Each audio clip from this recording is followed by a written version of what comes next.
دستور یہ ہے کہ اگر شہزادہ بادشاہ کی نافرمانی کرے تو پھر بادشاہ جلاد سے جوتے مرواتا ہے جو چوڑا چمار ہوتا ہے۔ تو اللہ تعالیٰ نے بھی ان کفار چوڑے چماروں کو رکھا ہوا ہے کہ جب مسلمان مجھے بھولیں گے، ہیں تو میرے بڑے پیارے، لیکن ان کو میں جوتے تمہارے ہاتھوں سے لگواؤں گا۔ 15 شعبان کی رات فرشتوں کے لیے عید کی رات ہے، اور امام ربانی مجدد ثانی رحمۃ اللہ نے تو بہت تفصیل لکھی ہے۔ انہوں نے بات سمجھائی کہ دیکھو، رات ہوتی ہے، ہر طرف اندھیرا ہوتا ہے، پھر صبح صادق طلوع ہوتی ہے، اور صبح صادق کے بعد روشنی بڑھتی جاتی ہے، بڑھتی جاتی ہے، بڑھتی جاتی ہے، حتیٰ کہ جب سورج نکلتا ہے تو اس وقت روشنی ختم ہو جاتی ہے اور دھوپ آ جاتی ہے۔ مگر سورج نکلنے سے 10-15 منٹ پہلے اتنی روشنی ہو چکی ہوتی ہے کہ کئی دفعہ یوں لگتا ہے جی شاید سورج نکل ہی آیا، حالانکہ ابھی نکلا نہیں ہوتا۔ وہ فرماتے ہیں کہ بالکل اسی طرح 15 شعبان کی رات کو اس نور کا سورج طلوع ہو جاتا ہے، نہ اس نور کی صبح صادق طلوع ہو جاتی ہے، پھر ہر دن یہ نور بڑھتا رہتا ہے، بڑھتا رہتا ہے، بڑھتا رہتا ہے، حتیٰ کہ رمضان سے 1-2 دن پہلے ایسی حالت ہوتی ہے کہ جیسے رمضان کی برکتیں ہوتی ہیں۔ اس لیے نبی علیہ السلام شعبان میں کثرت سے روزہ رکھتے تھے۔ صلاۃ و تسبیح کا پڑھنا عبادت ہے، اور کل کے دن کا روزہ رکھنا بھی سنت ہے۔ بیہقی شریف کی روایت ہے، نسائی میں بھی اس کا تذکرہ ہے کہ شعبان کا مہینہ رجب اور رمضان کے درمیان ہے، جس کی فضیلت سے لوگ بے خبر ہیں۔ اس مہینہ میں بندوں کے اعمال پیش کیے جاتے ہیں۔ میرا دل چاہتا ہے کہ میرا عمل ایسی حالت میں پیش کیے جائیں کہ میرا روزہ ہو، یعنی نبی علیہ السلام نے فرمایا کہ میرے عمل اللہ کے سامنے اس حال میں پیش ہوں کہ میں روزہ دار، یعنی 15 شعبان کا روزہ سنت ہے، حدیث سے ثابت ہے۔ اس لیے نبی جب رجب کا چاند دیکھ لیتے تو یہ تھے، اللہم بارک لنا فی رجب و شعبان و بلغنا رمضان۔ حضرت علی عنہ روایت کرتے ہیں کہ 15 شعبان کو رات کا قیام کرو، دن کو روزہ رکھو، چونکہ اس رات میں غروب آفتاب کے بعد ہی اللہ تعالیٰ آسمان دنیا پر جلوہ افروز ہو جاتے ہیں، اور اعلان کرنے والا اعلان کرتا ہے کوئی مغفرت چاہنے والا کہ اس کی مغفرت کی جائے، ہے کوئی رزق کو طلب کرنے والا کہ اس کو رزق دوں، ہے کوئی مصیبت زدہ کہ میں اس کی مصیبت کو دور کر دوں، ہے کوئی حاجت طلب کرنے والا کہ میں اس کی حاجت روائی کروں۔ اب آپ اندازہ لگائیے کہ آج کی رات میں اللہ رب العزت اعلان فرماتے ہیں، ہے کوئی مصیبت زدہ جس کی مصیبت میں دور کروں، ہے کوئی حاجت والا جس کی حاجت کو میں پورا کر دوں۔ جب اللہ تعالیٰ خود پوچھ رہے ہیں تو پھر اس رات میں ہمیں اللہ کے سامنے آہوزاری کرنی چاہیے کہ اللہ ہماری مصیبتوں کو دور کر دیجئے، پریشانیوں کو دور کر دیجئے۔ ابن ماجہ کی روایت ہے کہ نبی علیہ السلام کے بارے میں سیدہ صدیقہ لنا فرماتی ہیں، میں نے ایک رات نبی علیہ السلام کو بستر پر نہ پایا۔ بندہ سویا ہوا ہوتا ہے نا تو آنکھ کھلتی ہے، تو میں نے دیکھا کہ نبی علیہ السلام بستر پہ نہیں تھے، تو میں باہر نکلی، بھئی خیریت تو ہے پتہ کروں۔ وہ فرماتی ہیں میں نے دیکھا کہ نبی علیہ السلام جنت بقیع کے اندر تھے۔ میں نے پوچھا اے اللہ کے نبی صلی اللہ علیہ وسلم آپ یہاں رات کے وقت کیسے آئے؟ تو نبی علیہ السلام نے فرمایا کہ آج 15 شعبان کی رات ہے،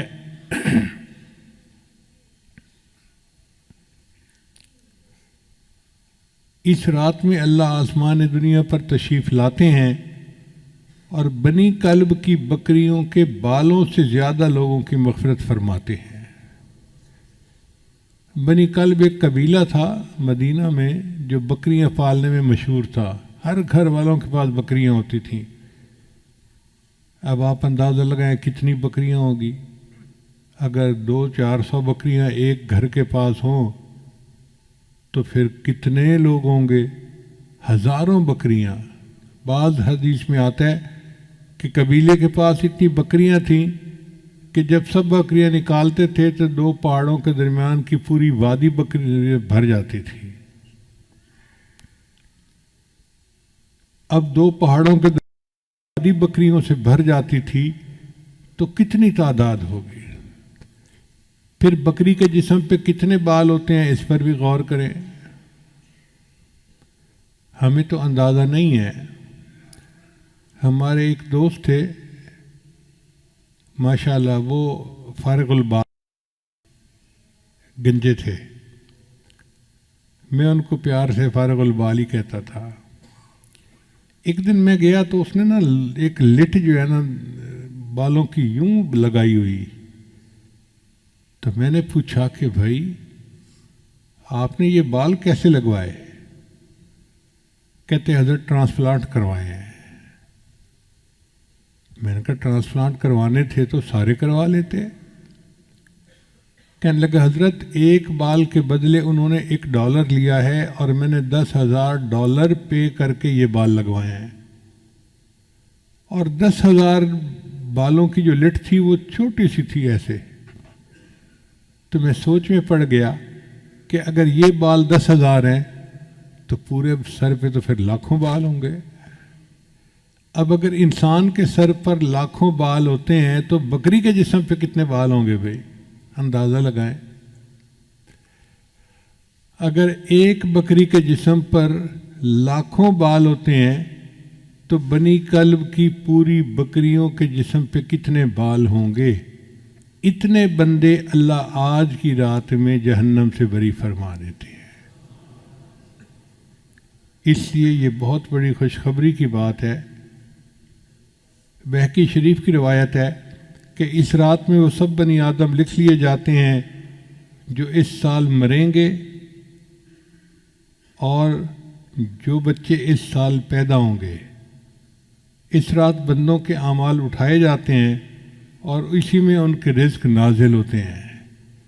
اب جو بے اولاد لوگ ہیں وہ آج کی رات میں اللہ سے دعا مانگے کہ اللہ ہمیں اولاد والی نعمت عطا فرما، چونکہ فیصلے آج کی رات ہونے ہیں. جب افسر کی قلم چل رہی ہو فیصلے کی تو اس وقت فیصلہ لکھوانا اپنی مرضی کا آسان ہوتا ہے. جب ایک دفعہ لکھا جا چکے پھر اس فیصلے کو بدلوانا یہ مشکل کام ہے. ہم 15 شعبان کی رات کو تو دعائیں مانگتے نہیں اور پھر پورا سال روتے رہتے ہیں جی دعا قبول نہیں ہوتی، دعا قبول نہیں ہوتی، دعا قبول نہیں ہوتی. دعا کیوں نہیں قبول ہوتی؟ ہوتی ہے لیکن اس کے مانگنے کا وقت ہوتا ہے. تو آج کی رات کی اہمیت کا اندازہ لگانا چاہیے. ابو امامہ باہلی رضی اللہ عنہ ایک صحابی تھے. جب وہ نبی علیہ السلام کے پاس آئے تو اللہ کے محبوب صلی اللہ علیہ وسلم کو یہ حکم ملا کہ ان کا اکرام کرو. تو نبی علیہ السلام نے ان کے لیے اپنی چادر بچھا دی. مگر ان کا ایمان سے نور سے سینہ منور ہو چکا تھا. وہ آئے اور انہوں نے چادر کو اٹھا کے چوما. اے اللہ کے نبی صلی میں آپ کی چادر پہ پاؤں نہیں رکھ سکتا.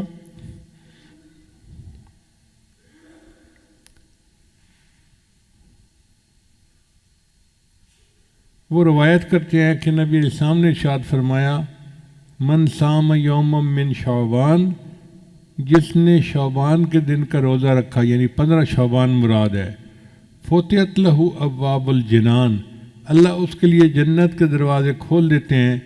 وغلقت علیہ ابواب النیران، اور اس پر جہنم کے دروازوں کو بند کر دیتے ہیں.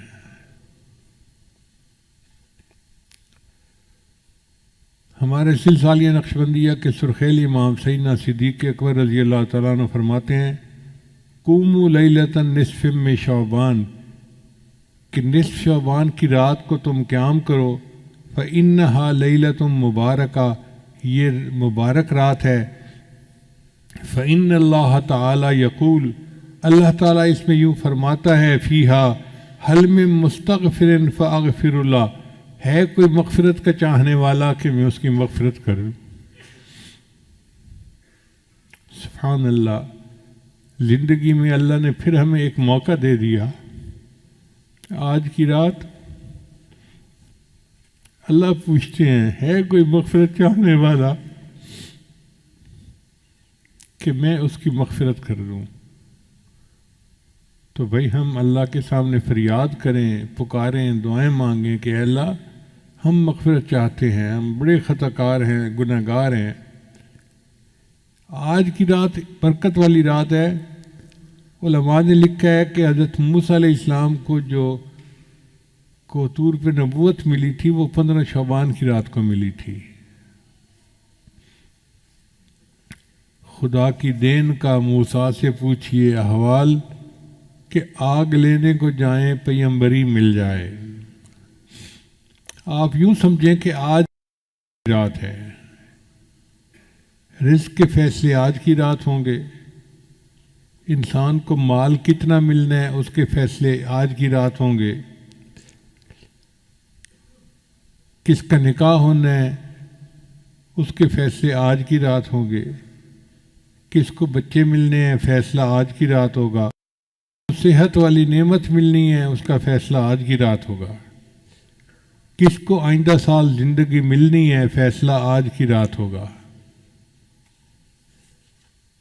اب رزق تو اللہ تعالیٰ نے ہمیں پہنچانا ہے، ہم اگر کہنا کہ اے اللہ ہمیں رزق نہ دے، پھر بھی اللہ رزق دیں گے، چونکہ ذمہ اس نے لیا ہوا ہے۔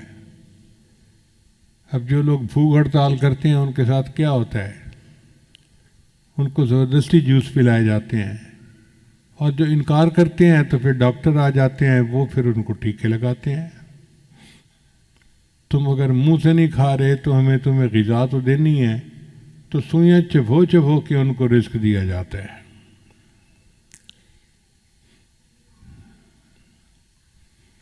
ہماری مرادیں پوری ہو سکتی ہیں، بہت آسان طریقہ ہے کہ ہم اللہ کی مان کر چلیں۔ ایک اصول یاد رکھیں کہ ایک ہے ایمانی زندگی اور ایک ہے نفسانی زندگی۔ ایمانی زندگی گزاریں گے تو ہم امام عالم بنیں گے، اور نفسانی زندگی گزاریں گے تو ہم غلام عالم بنیں گے۔ آج کل کے حالات پہ نظر کر لیجئے، آج کل جتنے مسلمان ہیں سب غلام عالم بنے ہوئے ہیں۔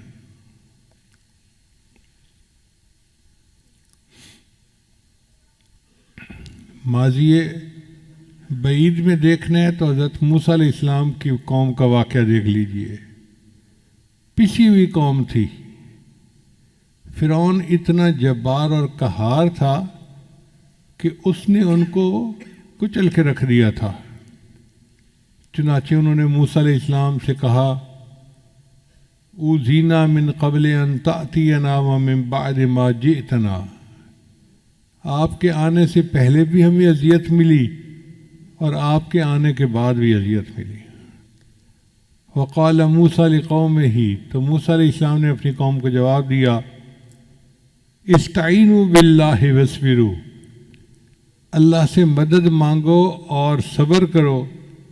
ان الارض للہ، زمین اللہ کی ہے، یورثھا من یشاء من عبادی، اپنے بندوں میں سے جس کو چاہتا ہے زمین کا وارث بنا دیتا ہے۔ تصور نہیں کوئی کر سکتا تھا کہ بنی اسرائیل والے اس زمین کے وارث بن جائیں گے، اللہ نے ان کو بنا دیا۔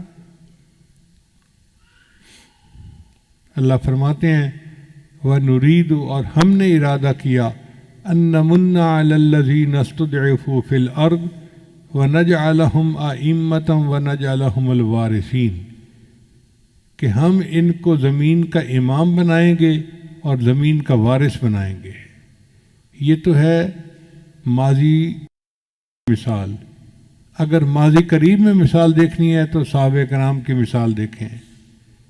اللہ کی مان کر چلے، اللہ نے کیسر و کسریٰ کے تاج ان کے قدموں میں لا کر رکھ دیے۔ اللہ تعالیٰ نے ان کو کیا عزتوں سے نوازا، چڑھتے سورج سے تاج مانگا، سمندروں سے خراج مانگا، لگاتا تھا تو جب نعرہ تو خیبر توڑ دیتا تھا، حکم دیتا تھا تو دریا کو رستہ چھوڑ دیتا تھا۔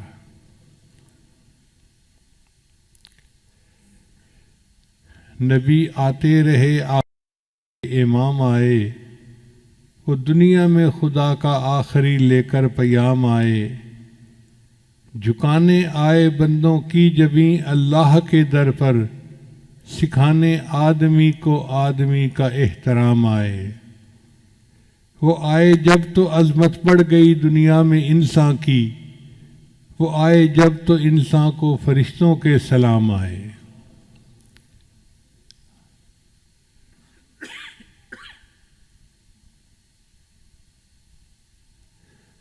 وہ ہیں بے شک بشر لیکن تشہد میں اذانوں میں، جہاں دیکھو خدا کے نام کے بعد ان کا نام آئے۔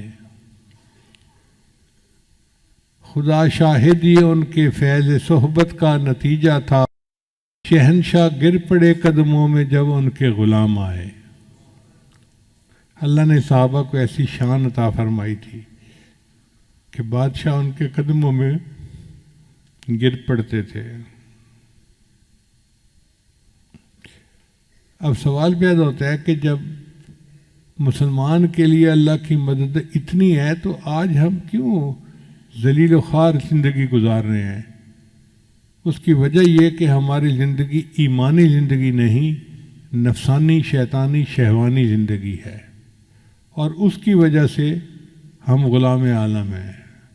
دستور یہ ہے کہ اگر شہزادہ بادشاہ کی نافرمانی کرے تو پھر بادشاہ جلاد سے جوتے مرواتا ہے، جو چوڑا چمار ہوتا ہے۔ تو اللہ تعالیٰ نے بھی ان کفار چوڑے چماروں کو رکھا ہوا ہے کہ جب مسلمان مجھے بھولیں گے، ہیں تو میرے بڑے پیارے، لیکن ان کو میں جوتے تمہارے ہاتھوں سے لگواؤں گا۔